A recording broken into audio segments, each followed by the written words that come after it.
एक गांव में नन्हे नाम का मूर्ति बनाने वाला अपनी पत्नी कामिनी के साथ रहता था। नन्हे बहुत ही अच्छी मूर्तियां बनाता था। उसकी सभी मूर्तियां बनते ही बिक जाती थी। एक दिन नन्हे अपनी दुकान पर बैठा मूर्ति बना रहा होता है। तभी वहाँ एक साधु आते हैं। अरे बेटा, मुझे एक शिव भगवान की मूर्ति दे दो।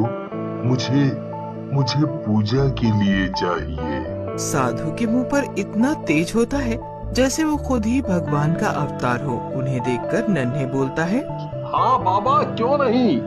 आप दुकान में आकर जो भी मूर्ति अच्छी हो ले जाओ।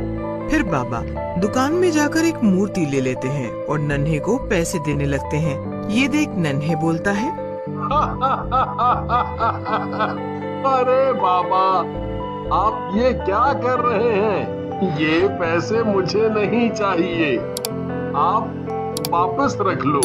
भला साधुओं से पैसे कैसे ले सकता हूँ मैं? मुझे पाप लगेगा। तू बहुत ही अच्छा इंसान है बेटा। भगवान तुझे हमेशा खुश रखे और हर बुरी बला से बचाए। ऐसा कहकर साधु बाबा वहाँ से चले जाते हैं। एक रात नन्हे साइकिल पर अपनी दुकान से वापस घर आ रहा होता है। तभी नन्हे की साइकिल की टायर पंचर हो जाती है। नन्हे साइकिल से उतर जाता है। अरे आज तो बहुत ही ज्यादा रात हो गई है। ये रास्ता तो बहुत ही ज्यादा खतरनाक है। ऐसा कहकर नन्हे पैदल ही घर की ओर चल पड़ता है। तभी उसे एक लड़की की आवाज सुनाई देती है, बचाओ बचाओ, ये मेरी गर्दन काट रहे हैं, मुझे बचाओ, मुझे बचा लो। नन्हे आवाज सुनकर घबरा जाता है और साइकिल छोड़कर भागने लगता है। नन्हे भागते भागते घर पहुंच जाता है। नन्हे को यूं हफ्ता देख कामिनी बोलती है, क्या हुआ जी, आप ऐसे क्यों हाफ रहे हो? इतना तो तुम तब भी नहीं हाफे थे जब मेरे भाई तुम्हें पीटने के लिए ढूंढ रहे थे। कामिनी की बात सुनकर नन्हे को गुस्सा आ जाता है और वो गुस्से में बोलता है, तुझे तो बस दांत दिखाना आता है। अरे मेरे पीछे चुड़ैल पड़ गई थी।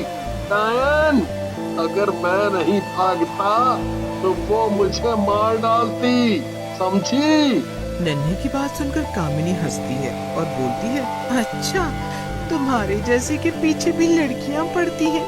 चलो अब मुझे मत बनाओ, चलो चलो चलकर खाना खा लो। फिर नन्हे और कामिनी खाना खाकर सो जाते हैं। नन्हे डर की वजह से अब रोज जल्दी घर चला जाता था, लेकिन एक दिन नन्हे को फिर से देर हो जाती है। नन्हे उसी जंगल के रास्ते घर वापस आ रहा होता है। तभी उसे वही आवाज सुनाई देती है, बचा लो मुझे, ये मेरी गर्दन काट रहा है, बचा लो मुझे। ये तो वही आवाज है। लगता है इस चुड़ैल की गर्दन अभी तक नहीं कटी और ये मेरी गर्दन काट कर ही मानेगी। इससे पहले ये कुछ करे, मुझे यहाँ से भाग लेना चाहिए।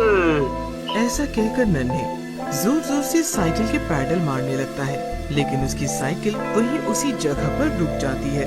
इससे पहले नन्हे कुछ समझ पाता, उसके सामने एक सरकटी चुड़ैल आकर खड़ी हो जाती है। उसके हाथों में उसका सर होता है। वो नन्हे से बोलती है, मैंने तुझे कितनी आवाजें दी लेकिन तू मेरे पास नहीं आया। ये देख, वो शैतान मेरी गर्दन काट कर चला गया, लेकिन ये सर जुड़ सकता है। तू इसे उठाकर मेरी गर्दन पर रख दे। लेकिन चुड़ैल को देखकर नन्हे डर के मारे बेहोश हो जाता है। चुड़ैल नन्हे को देखकर बोलती है, ये सब लोग इतना घबरा क्यों जाते हैं मुझे देखकर? मैं तो सिर्फ इन्हें अपना सर जोड़ने को बोल रही हूँ। अगले दिन बेहोश पड़े नन्हे को गोपी नाम का गांव वाला देखता है और बोलता है, अरे ये तो नन्हे हैं, लेकिन ये यहाँ क्यों सो रहा है? लगता है इसकी पत्नी ने इसे घर से भगा दिया है। गोपी की बात सुनकर उसके साथ खड़ा छुट्टन बोलता है, अरे गोपी भैया, ये नन्हे बेहोश है, समझे? सो नहीं रहा, तुम इसके पास ठहरो, हम इसकी पत्नी और गांव वालों को बुला कर लाता हूँ।